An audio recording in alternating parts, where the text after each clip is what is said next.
Alrighty guys, welcome back to another video on Skull and Bones. They did release a few more trailers, also an area or a time frame. So a few more questions were answered in this video, which is kind of cool. Gonna go ahead and play this one for you, or you can watch it on the Ubisoft page for Skull and Bones, whichever you prefer. I mean, mine's recorded in 1440p, so same thing as what theirs is, I believe. Anyway, I'm gonna hop right into it. I did pre-watch it. It's pretty freaking cool.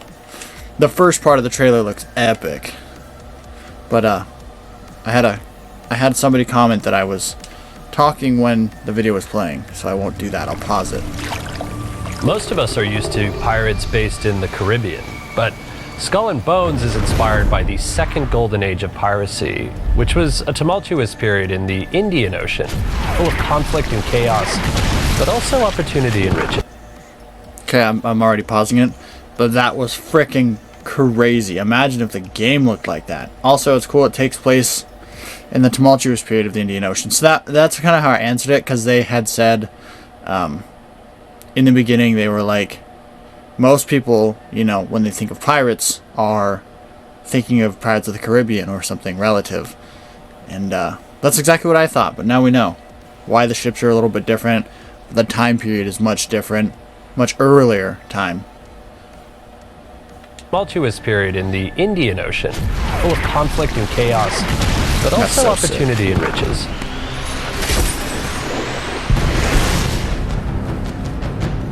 The Indian Ocean is one of the most culturally rich and biodiverse regions in the world. It spans the coast of Africa to the East Indies. Being based in Singapore, we have beautiful sunsets and tropical storms right in front of us. This helped us tremendously as we entered the visual concepting stage of building our world. This world, of course, is a lot more than flora and fauna. We had to understand the lifestyles of people at the time, from the food they ate to the clothes they wore, what they did in their free time. All of this research informed the distinct look and feel of the different regions in the game. Players will start their journey in the bright rolling hills of the Red Isle, largely inspired by real-world Madagascar. Sailing west, the swampy wetlands of the coast of Africa and its treacherous rivers are home to diverse wildlife like curious lemurs and dangerous hippos. To the east lies the open seas, a vast expanse sailed by merchant convoys attempting their journey back home, but also known for its violent storms and deadly rogue waves. Finally, the large rocky cliffs of the East Indies entice players with the smell of spices and lush vegetation.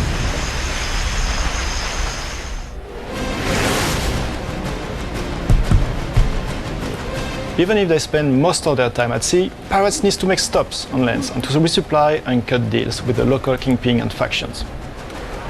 Dens and outposts are really the social hubs where pirates can meet fellow pirates face to face. And the first den pirates will encounter is Saint-Anne, which was built as a rogue's paradise. Part pioneer town, part criminal hideout, St. Anne was built to fence stolen cargo and resupply ships for their next venture. I don't know if any of you noticed that before it completely fades out. Right here, this guy like moving containers and stuff like that. He grabs it and it never technically despawns, like it's always there. He's just grabbing infinite boxes. So if you just watch it, you can see that. Also, so that kind of points to back when they said right here when you could meet other pirates in the hub. It's not going to show it. Anyway, there is no like land PvP at all. And as far as like gathering material, you don't go on land at all either. You're not going to hop off your ship with an axe or a sawmill and go harvest material to build another ship. It's all on your ship, and that's kind of a big thing that might kill it for some people. It's like a mini game. It's kind of cheesy, but if you can get past that, I'm sure that they will add a much better way of doing stuff like that, hopefully. I mean, I have huge hopes for this game. I mean, like I said in my previous videos, 2018, 2019, 2020, and so forth, all the way up to now, have been delayed due to basically like players being like, what the hell is this? You know, why didn't you just take Black Flag and make it multiplayer and add, you know, more atmosphere to the world and this and that? And, you know, I would have been fine with that too, but you know, it's cool that they're trying their own thing. It's just Ubisoft and how they go about things isn't always the best.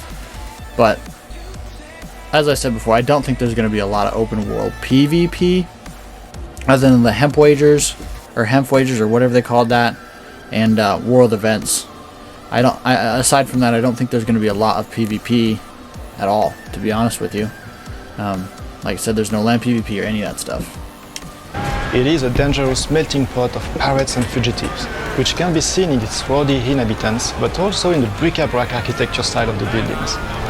While special attention was given to its atmosphere, we also had to balance the needs of the players and make sure that this social hub would also be a convenient place to navigate, with all key services and major characters located a short distance from each other.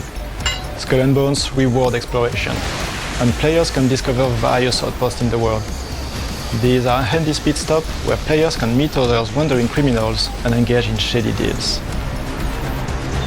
For each of our outposts, we wanted to create iconic visuals based on the unique geography of the region, so we took inspiration from real places. For example, the lost city of Prey is loosely based on a remnant of Angkor Wat in Cambodia. Since the temple was almost lost to the jungle during that time and was shrouded in mystery, this made it a perfect fit for our East Indies. Large mushroom-shaped coral rocks in the game can also be found in the real world on islands such as Aldabra, which is the world's second largest coral atoll. After a couple of brainstorms and iteration, our concept art team came up with this epic-looking rock towering above a pirate camp, which was super fun to build in the game. For me, that was kind of underwhelming. Our world is a living, breathing entity with various groups of people working towards their own agendas. Be it the proud sea people who want to protect their peaceful old ways despite the threat of their neighbors. The clan of Farah are vicious raiders, feared everywhere, who will stop at nothing to defend their livelihood. Representing the interests of its diverse kingdoms and city-states in Africa, the Confederation of Ungwana has become a major trading powerhouse. Or the resilient Dominion of Rempa, who fight against corporate greed and wish to free its oppressed people. Western powers are also big players in this dynamic world, with the French Company Royale and the Dutch merchant company looking to establish themselves as the major power in the Indian Ocean. Yeah, I want to be French. The world of Skull and Bones is set on the precipice, where empires rise and fall and pirate legends are born. See, that ship looks nice. But I'm pretty sure that's the support one. The world like, we've created is full of different regions to discover. You'll fight in full-on naval warfare and plunder for riches, but you'll also discover stunning vistas unique to the Indian Ocean. There's so much more to discover in the world of Skull and Bones, and we cannot wait for you to experience it on February 16th. Okay, it says February 16th because if you don't pre-order the premium version, that's when it does release. So you'll be able to play the beta from, it says on the page, from the 7th to the 12th. And the game for premium content buyers comes out on the 12th, and you get to play 3 days early, which doesn't make any sense because 3 days is only the 15th. So I'm not sure if they meant the 13th the game comes out, because it says on the dashboard on Xbox that it comes out on the 12th for the premium content buyer. But if you don't, it comes out on the 16th, and then on here it said the 16th as well, which would mean that you play the beta through the 7th through the 12th, and then on the 13th the game will be released, which would only make sense. And I had somebody else also point that out in the comments, which I was thinking about the entire time that they were, you know, kind of putting this all together. But yeah. So that looks like it's kind of it, actually. Yeah, and I made it on my community tab as well. I did post a video,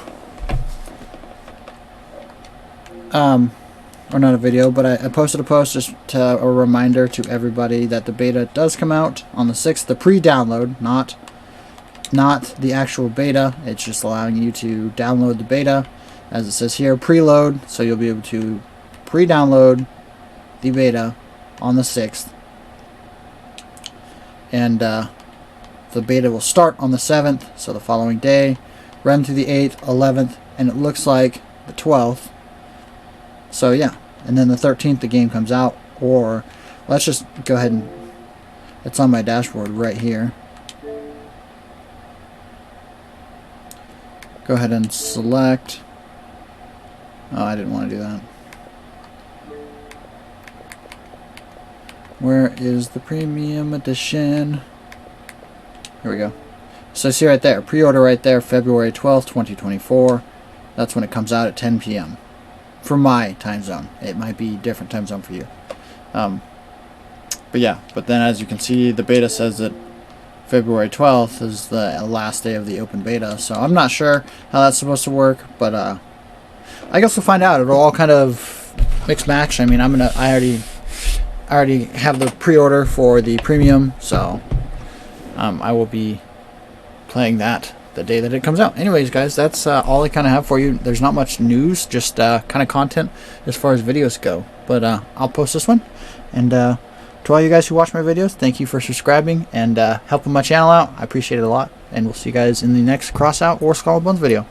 Or whatever else I decide to add to the, the channel.